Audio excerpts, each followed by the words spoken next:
Song ಸಾಕಾಗ ಮಚ್ಚ super. ನಿಂದು ಅಷ್ಟೇ ಸಾಕಾಗಿದೆ. ಡೋಂಟ್ ವರ್ರಿ ಬೇಬಿ ಚಿನ್ನಮ್ಮ ನೋಡುತ್ತಾ ನನ್ನ ಕ್ಲೋಸ್ ಫ್ರೆಂಡ್ ಗಣೇಶ್ದು ಸಿನಿಮಾ ಆಗಸ್ಟ್ 15ಕ್ಕೆ ಬರ್ತಿದೆ.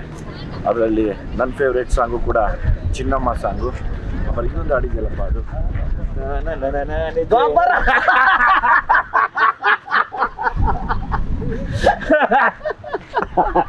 ನನಗೆ ನೀನು ಹೇಳಿದ್ರೆ ನಾನು ಫುಲ್ಲು ರೆಡಿಯಾಗಿ ಬರ್ತಿದ್ದೆ. ಇಲ್ಲ ಮಚ್ಚ, ನಂದು ಫೇವ್ರೇಟ್ ಸಾಂಗ್ ಅದು. ಆ್ಯಂಡ್ ನಮ್ಮ ವಿಜಿದು ಫಸ್ಟ್ ಫಿಲ್ಮು ಎಕ್ಸ್ಟ್ರಾರ್ಡ್ನರಿ ಹಿಟ್ಟು ಸಲಾಗ ಡೈರೆಕ್ಷನ್ನು. ಈಗ ಸೆಕೆಂಡ್ ಫಿಲ್ಮ್ ಮಾಡಿದ್ದಾನೆ ಭೀಮಾ, ಬಲ ಭೀಮಾ.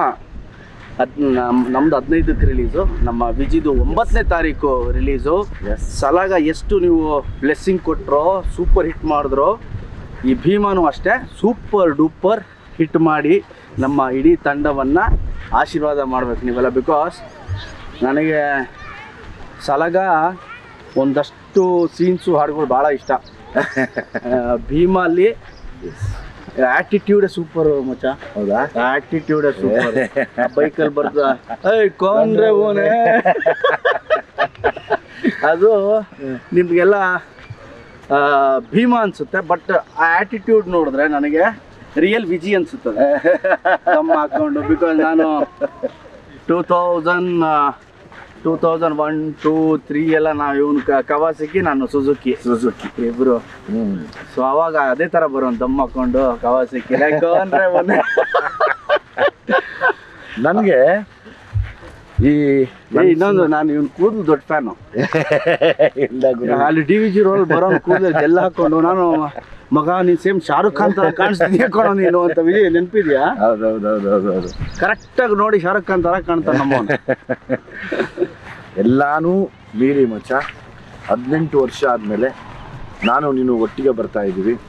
ನಾನು ದೇವರವ್ರು ಕೇಳ್ಕೊಳ್ಳೋದು ಒಂದೇನೆ, ಕೃಷ್ಣಂ ಪ್ರಣಯ ಸಖಿ ತುಂಬ ದೊಡ್ಡ ಮಟ್ಟದ್ದು ಹಿಟ್ ಆಗಲಿ. ಯಾಕೆಂದರೆ ನಿನ್ನ ಒಳ್ಳೆತನ, ನಿನ್ನ ಒಳ್ಳೆ ಮನಸ್ಸು ಮತ್ತು ನೀನು ಪಟ್ಟಿರೋ ಕಷ್ಟ, ಆಲ್ರೆಡಿ ನಿನ್ನ ದೇವರು ತುಂಬ ದೊಡ್ಡ ಸ್ಟೇಜ್ ಕೊಟ್ಟಿದ್ದಾನೆ. ಅಭಿಮಾನಿಗಳು ಕೈ ಹಿಡಿದು ನಡ್ಸ್ಕೊಂಡು ಹೋಗ್ತಾ ಇದ್ದಾರೆ. ನಮ್ಮಿಬ್ಬರನ್ನು ಕೈ ಹಿಡಿದು ನಡ್ಸ್ಕೊಂಡು ಹೋಗ್ತಾರೆ ಅಭಿಮಾನಿಗಳು.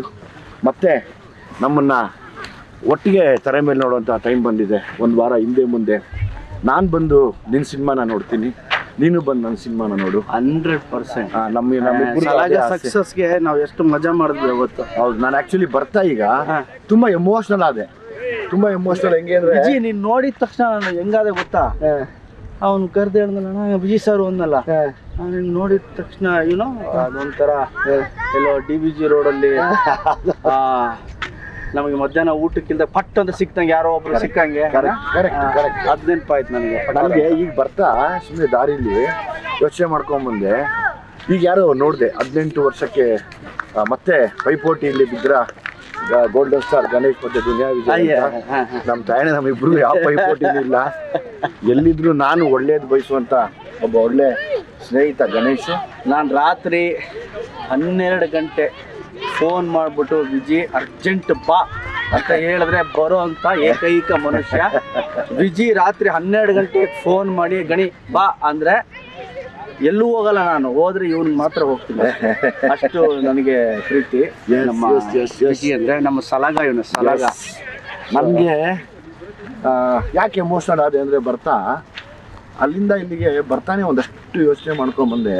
ಬರೀ ಕಷ್ಟಗಳ ದಿನಗಳನ್ನ ಯೋಚನೆ ಮಾಡ್ತಾ ಬಂದೆ. ಎಷ್ಟು ಒದ್ದಾಡಿದ್ವಿ ಅಂತ ಯೋಚನೆ ಮಾಡಿದ್ರೆ 18 ವರ್ಷ ಹೊಡೆದಾಡಿದೀವಿ. ಹೋಯ್ತಲ್ಲ ಮಚ್ಚ, ನಿಜವಾಗ್ಲೂ ಕೂಡ ಕಾಯಣೆಗಳು ನನಗೆ ಒಂದೇ ಹಚ್ಚಿದ್ದು 18 ವರ್ಷ ಆಗೋಯ್ತಾ. ಯಪ್ಪ ದೇವ್ರೇ, ಏನಪ್ಪಾ ಇದು ಜೀವನ. ಇಲ್ಲ ವಿಜಯ್, 18 ವರ್ಷ ಆಗೋಯ್ತಲ್ಲ, ಈಗ ನಾವು ಟೀನೇಜ್ 18. ಸಂಜೀವಿನಿ ರೇಖಿ ಮತ್ತು ಹಿಪ್ನೋಸಿಸ್ ಸೆಂಟರ್ನಲ್ಲಿ ಪೂರ್ವಜನ್ಮ, ಪ್ರೇತಾತ್ಮ, ಮಾಟ ಮಂತ್ರ ಸಮಸ್ಯೆಗಳನ್ನು ಗುಣಪಡಿಸಲಾಗುವುದು. ರೇಖಿ ಮತ್ತು ಹಿಪ್ನೋಸಿಸ್ ವಿದ್ಯೆಗಳನ್ನು ಸಹ ಇಲ್ಲಿ ಹೇಳಿಕೊಡಲಾಗುವುದು. ಎಂದೇ ಸಂಪರ್ಕಿಸಿ ಡಾಕ್ಟರ್ ವಿ ಭರಣಿ ರಾಜು, ರೇಖಿ ಗ್ರ್ಯಾಂಡ್ ಮಾಸ್ಟರ್ ಮತ್ತು ಮಾಸ್ಟರ್ ಹಿಪ್ನೋಟೈಸರ್. ಅದು ಕರೆಕ್ಟ್, ಅದು ಅದರಲ್ಲಿ ಮಾತಿಲ್ಲ. ಬಟ್ 18 ವರ್ಷದ ಜರ್ನಿ ಇದೆಯಲ್ಲಮ್ಮ, ನಾನು ನಮ್ಮ ತಾಯಣೆಗಳು ಈಗ ಬರ್ತಾ ಹಂಗೇ ನೆನ್ಸ್ಕೊಂಬಂದೆ. ನಿನ್ನ ಕಷ್ಟಗಳು, ನನ್ನ ಕಷ್ಟಗಳು, ನೀನು ಹೊಡೆದಾಡಿದ್ದು ಬಾ, ಅದು ನಮ್ಗಳಿಗೆ ಗೊತ್ತು. ಅದು ಬಹುಶಃ ಒಂದು ಬೇರೆಯವ್ರಿಗೆ ಯಾರು ಹೇಳಿದ್ರು ಅರ್ಥ ಆಗಲ್ಲ. ಅದು ಒಂದು ಬುಕ್ಕೆ ಬರೀಬೇಕೇನೋ, ಪ್ರತಿ ದಿವಸ ಏನೇನು ಅನುಭವಿಸ್ತಾ ಇದ್ವಿ, ಏನೇನು ನೋವು ತಿಂದ್ವಿ ಅನ್ನೋದು. ಆಮೇಲೆ ನೀನು ಆ ಮುಂಗಾರು ಮಳೆ ಮಾಡಿದಾಗ ನಮ್ಗೆ ಬ್ಲಾಸ್ಟ್ ಆಗೋಯ್ತಲ್ಲ, ಅದೇ ನಮ್ಮನ್ನ ಇವತ್ತು ಕೃಷ್ಣಮ್ಮ ಪ್ರಣಯ ಸಖಿ ಒಂದು ವಿಚಿತ್ರ ವಿಜಯ್, ಇವತ್ತು ಟಕ್ಕಂತ ಮಾಡ್ತಿದ್ದೀವಿ ಒಂದು ಕ್ಯಾಂಡಿಡೇಟು. ಆಮ ಎಲ್ರಿಗೂ ಹೇಳ್ತೀನಿ, ಮುಂಗಾರು ಮಳೆ ದುನಿಯಾ ಸೂಪರ್ ಡೂಪರ್ ಹಿಟ್ ಆದಾಗ ಸ್ನೇಹಿತರೆ ನಮ್ಮಿಬ್ರಿಗೂ ಗೊತ್ತೇ ಇಲ್ಲ. ನಮ್ಮ ಪ್ರಕಾರ 5-6 ವರ್ಷ ಗೊತ್ತಾಗಿಲ್ಲ ನಾವು ಹೀರೋ ಆಗಿದ್ದೀವಿ ಅಂತ. ನಮ್ಮ ಪ್ರಕಾರ ಎಲ್ಲ ಹಿಂಗೆ ಹೋಗುತ್ತೆ, ಎಲ್ಲ ಹಿಂಗೆ ಹೋಗುತ್ತೆ ಅಂತ. ಓಕೆ, ಅದೊಂದು ಏನು ಕ್ರೇಜ್ ಅಂತ ಹೇಳ್ತಿರೋ ಇಲ್ಲ ಸೂಪರ್ ಹಿಟ್ಸ್ ಅಂತ ಹೇಳ್ತಿರೋ, ನಮ್ಮಿಬ್ರಿಗೂ ಬಿಕಾಸ್ ಆ ಟೇಸ್ಟೇ ಗೊತ್ತಿರ್ಲಿಲ್ಲ ನಿಜವಾಗ್ಲೂ ಅಲ್ವಾ. ಸೊ 5-6 ವರ್ಷ ನಮ್ಮಿಬ್ರು ಗೊತ್ತೇ ಆಗ್ಲಿಲ್ಲ ಯಾವ ಬಾಗ್ಲಲ್ಲಿ ಏನು ಗೊತ್ತಾಗಲಿಲ್ಲ. ಆಮೇಲೆ ನಮ್ಗೆ ಗೊತ್ತಾಗ ಶುರು ಆಯ್ತು, ಓಕೆ ಅದು ಸೂಪರ್ ಹಿಟ್ಟು, ರೆಕಾರ್ಡ್ ಅಂತೆ, ಇದಂತೆ ಅದಂತೆ ಅಂತ. ಅಂಥದ್ರಲ್ಲಿ ನಮ್ಮ ವಿಜಿ ಸಲಗ ಮಾಡಿದಾಗ ನನಗಂತೂ ಡಬಲ್ 4 ಕಣ್ಣಿತ್ತು ವಿಜಿ ಮೇಲೆ. ಬಿಕಾಸ್ ಅವನು ಕ್ರಿಯೇಟಿವ್ಲಿ ಎಷ್ಟಿದ್ದಾನೆ ಅಂದರೆ, ಒಂದು ಸೀನ್ ಕೊಟ್ಟರೆ 10 ಥರ ಅವನು ಮಾಡಿ ತೋರಿಸ್ಬಿಡ್ತಾನೆ. ನಾನು ಯಾವಾಗಲೂ ಹೇಳ್ತೀನಿ, ವಿಜಯ್ ಕಂಟ್ರೋಲ್ ಆಗಿ ಮಾಡೋ, ವಿಜಯ್ ಪ್ಲೀಸ್ ಕೊಡ. ಸೊ ಸಲಗ ನೋಡಿದಾಗ I felt very happy. And Bhima the way Viji ಎಕ್ಸ್ಪೀರಿಯನ್ಸ್ಗೆ ಅವ್ನು ಕ್ಯಾಪ್ಚರ್ ಮಾಡಿರೋ ರೀತಿ, ಬೇರೆದೇ ಸಿನಿಮಾ, ಅದು ಬೇರೆದೇ ಲೈಫ್ನ ನಮ್ಮ ವಿಜಿ ತೋರಿಸ್ತಾ ಇದ್ದಾನೆ ಅನ್ನೋ ಅದು ಸಾಂಗ್ ನೋಡಿದ್ರೆ ಗೊತ್ತಾಗುತ್ತೆ ವಿಜಯ್ ಏನೋ ಬೇರೆ ಹೇಳ್ತಾ ಇದ್ದಾನೆ, ಏನೋ ಬೇರೆದೊಂದು ಸ್ಟೋರಿ ಇದೆ ಇದಕ್ಕೆ ಅಂತ ಅನ್ಸುತ್ತೆ. ಹೌದು, ಎಸ್. ಒಂದು ವಿಶೇಷತೆ ಇಟ್ಕೊಂಡು ಬಹುಶಃ ನೀನು ನೋಡಿದ್ರೆ ಸಿಕ್ಕಾಬಿಟ್ಟೆ ಖುಷಿ ಪಡ್ತೀಯ. ಅದು ನೋಡಿದ್ರೆ ಅಂತ ಹೇಳಂಗಿಲ್ಲ. ನಾವು ಇಂಟೆನ್ಷನ್ಸು ತುಂಬ ಚೆನ್ನಾಗಿ ಇಟ್ಕೊಂಡು ಈ ಸಿನಿಮಾ ಮಾಡಿದ್ದೀನಿ. ನನಗೆ ಜೊತೆಗೆ ಖುಷಿಯಾಗಿದ್ದು ನಿಂದು ಅದೇ ನೆಕ್ಸ್ಟ್ ವೀಕ್ ಬರೋದ್ರಿಂದ ನಾನು ಒಂದು ಅಂದ್ಕೊಂಡೆ, ನಾವಿಬ್ಬರು ಸೇರಿ ಒಬ್ಬರು ಸಿನಿಮಾನ ಒಬ್ಬರು ಪ್ರಮೋಟ್ ಮಾಡ್ಕೊಳ್ಳೋಣ, ಅದು ಕೂಡ ನಮಗೆ ಹೆಲ್ಪ್ಫುಲ್ ಆಗಿರುತ್ತೆ. ನಮ್ಮಿಬ್ರದ್ದು ಇದು ಏನೋ ಕ್ಲಾಶು ಗೀಶು ಅದೆಲ್ಲ ಯಾವತ್ತೂ ಮಾಡ್ಕೊಂಡಿಲ್ಲ ನಾವು ಲೈಫಲ್ಲಿ. ವಿಜಿ ಯಾರ ಹತ್ರ ಜಗಳ ಆಡೋನೋ ನನಗೆ ಗೊತ್ತಿಲ್ಲ, ನಾನು ಯಾರ ಹತ್ರ ಜಗಳ ಆಡಿನೋ ವಿಜಿಗೆ ಗೊತ್ತಿಲ್ಲ. ಬಟ್ ಈ ಒಂದು ನಮ್ಮಿಬ್ರು 24 ವರ್ಷ ಫ್ರೆಂಡ್ಶಿಪ್ಪಲ್ಲಿ ನಾವಿಬ್ರು ಒಂದಿನಾನು ಒಬ್ರನ್ನೊಬ್ರು ಬೈಕೊಂಡವ್ರಲ್ಲ. ಇಲ್ಲ, ಎದುರುಗಡೆ ಸಿಕ್ತಾಗ ಎಷ್ಟು ನಗಾಡ್ಕೊಂಡು ಹಳೇದೆಲ್ಲ ನೆನ್ಪಿಸ್ಕೊಂಡು ನಮ್ಮ ಕಾಲು ಎಳೆಯೋದು ನಾವೇ. ರಾತ್ರಿ ಊಟ ಮಾಡಿರ್ಲಿಲ್ಲ, ಅವತ್ತು ಬೀಟ್ರೋಟ್ ತಿಂದ್ವಲ್ವಾ, ಅವತ್ತು ಕ್ಯಾರೆಟ್ ತಿಂದ್ವಲ್ಲ, ಬೀನ್ಸ್ ಎತ್ಕೊಂಡ್ ಬಂದಲ್ಲ, ಇವನ್ ಮಾಡೋ ರಾತ್ರಿ ಊಟ ಆಗಿಲ್ಲ ಅಂದ್ರೆ ಇವನ್ ಬೈಕು ಇಲ್ಲ ನನ್ನ ಬೈಕು ಹೋಗ್ತಾ ಇದ್ರೆ, ಮಾರ್ಕೆಟ್ ಒಳಗೆ ಹೋಗ್ತಾ ಇದ್ರೆ ಬೀಟ್ರೋಟು ಕ್ಯಾರೆಟ್ ಮೆಲ್ಲಿಗೆ ಎತ್ಕೊಂಡ್ಬಿಡೋನು. ಹೋಗಿ ನಮ್ಮ ರೂಮಲ್ಲಿ ಇಬ್ರು ಅದೇ ಡಿನ್ನರ್ ನಮ್ಮಿಬ್ರಿಗೆ ಅವತ್ತು ನೈಟ್. ಸೊ ಆ ಥರ ದಿನಗಳು.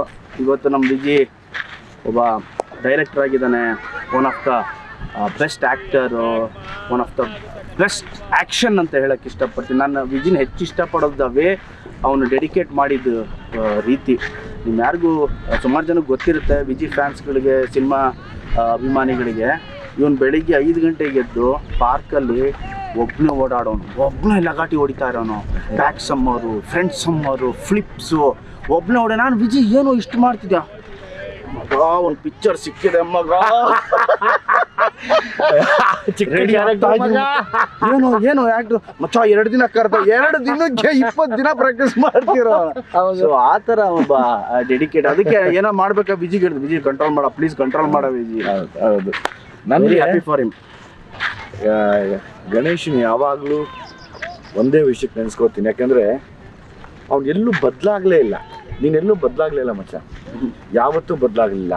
ನಾನೊಂದ್ಸರಿ ನನ್ನ ಮಗಳನ್ನ ಕರ್ಕೊಂಡ್ಬಂದು ವಾಕಿಂಗಲ್ಲಿ ನಿಲ್ಲಿಸಿ ಕೈ ಕಟ್ಕೊಂಡು, ನೋಡಮ್ಮ ಅರಮನೆ ಇದು, ಯಾಕೆಂದರೆ ಅರಮನೆ ಅಂತ ಸಿನಿಮಾ ಮಾಡಿದ್ದು, ಅದಕ್ಕೆ ಅರಮನೆಯಲ್ಲಿದ್ದ ನಾವು. ದೇವ್ರು ಯಾವತ್ತೂ ಒಳ್ಳೇದು ಮಾಡ್ತಾನೆ. ಅವ್ನ ಮನ್ಸು ಹಂಗಿದೆ ಅಂದರೆ ದೇವರು ಅಷ್ಟು ಚೆನ್ನಾಗಿ ಇಟ್ಕೋತಾನೆ ಅಂತ ತೋರಿಸ್ಬಿಟ್ಟು ವಾಕಿಂಗ್ ಕರ್ಕೊಂಡೋದೆ. ಬೇಡ ಈಗ ಹೋಗಿ ಎಬ್ಬರಿಸಿದ್ರೆ ಅಥವಾ ಎದ್ದಿರ್ತಾನೋ ಇಲ್ವೋ ಗೊತ್ತಿಲ್ಲಮ್ಮ, ಬಾ ಹೋಗೋಣ ಮುಂದಕ್ಕೆ ಅಂತ ವಾಕಿಂಗ್ ಕರ್ಕೊಂಡೋದೆ. ನಿನ್ನ ಒಳ್ಳೆತನ, ನಿನ್ನ ಮನಸ್ಸು, ಆಮೇಲೆ ಯಾರಿಗೂ ಏನೂ ಕೆಟ್ಟದ್ದು ಬಯಸದೇ ಇರೋದು, ಅದು ಯಾವಾಗಲೂ ಅದೇ ನಮ್ಗೆ 18 ವರ್ಷದ ಜರ್ನಿ ಕರ್ಕೊಂಡ್ಬರ್ತಾ ಇದೆ. ನಾನು ಯಾವಾಗಲೂ ಒಂದೇ ಅಂದ್ಕೊಳೋದು, ನೀವೆಲ್ಲ ನೋಡಿದಿರೋ ಗಣೇಶನ ನಾನು ನೋಡಿದ್ದೀನಿ. ಯಾಕಂದರೆ ಪಾಪ ಕಷ್ಟನ ಹೇಳ್ಕೊಳಕ್ಕಾಗ್ದಿರ, ಅಳಕ್ಕಾಗ್ದಿರ ಆ ಕಣ್ಣಲ್ಲೇ ತೋರಿಸ್ಕೊಂಡು ನಿಂತ್ಕೊಂಡಿರ್ತಾ ಇದ್ವಿ. ನಾವಿರುವಷ್ಟೊತ್ತು ನಗ್ತಿರ್ತಿದ್ವಿ. ಒಬ್ಬೊಬ್ಬರು ಮನೆ ಕಡೆ ಹಿಂಗೆ ತಿರುಗ್ತಾ ಇದ್ದೀವಿ ಅಂದರೆ ಗೊತ್ತಿಲ್ದಂಗೆ ಕಣ್ಣೀರು ಬರ್ತಾನೆ ಇರೋದು. ಏನಾಗ್ತೀವೋ ಏನಾಗತ್ತೋ ಲೈಫ್ ಅಂದ್ಕೊಂಡೇ ನಮ್ಮ ಲೈಫಲ್ಲಿ ನಡ್ಕೊಂಡ್ಬಂದಿದ್ದು. ನಾನಿವತ್ತು ಗಣೇಶ್ ಸಿನಿಮಾ ಈಗೇನು 15ಕ್ಕೆ ಬರ್ತಾ ಇದೆ, ಆ ಸಿನಿಮಾ ಮೇಲೆ ನಾನು ಅರ್ಜುನ್ ಜನ್ಯಾಗ ಹೇಳಿದೆ, ಈಗ ಅರ್ಜುನ್ ನೀನು ನನಗಾದ್ರೆ 8 ಆಣಿ ಸೆಂಟು ಹಾಕ್ಕೊಂಡು ಅಂತೆಲ್ಲ ಮಾಡ್ಬಿಟ್ಟೆ. ಅವನಿಗಾದ್ರೆ ಜೇನ ಕಣ್ಣೋಳೆ ಮೀನ ಕಣ್ಣೋಳೆ ಅದೆಲ್ಲ ಮಾಡಿದ್ಯಾ, ನೋಡುತ್ತಾ ಹಂಗಾತ ಬಿದ್ದೋದೆ ನೀನು ಯಾಕೆ ನೋಡೇ ಚಿನ್ನಮ್ಮ ಅಂತೆಲ್ಲ ಮಾಡಿದ್ಯಾ, ನಿಂಗೆ ಮಾಡ್ತೀನಿ ನಿನಗೆ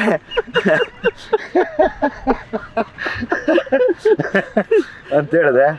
ಅದಕ್ಕೆ ಅವನು ಸಾರ್ ಇಲ್ಲ ಸಾರ್ ನೀವೇ ಇಲ್ಲ ಹಂಗೆ ಅದೆಲ್ಲ ಗೊತ್ತಿಲ್ಲ, ನನಗೂ ಅದೇ ಥರ ಸಾಂಗ್ ಮಾಡ್ಬೇಕು ನೀನು ಅಂದರೆ ಒಂದು ಖುಷಿ ಅನ್ನಿಸ್ತು ನನಗೆ.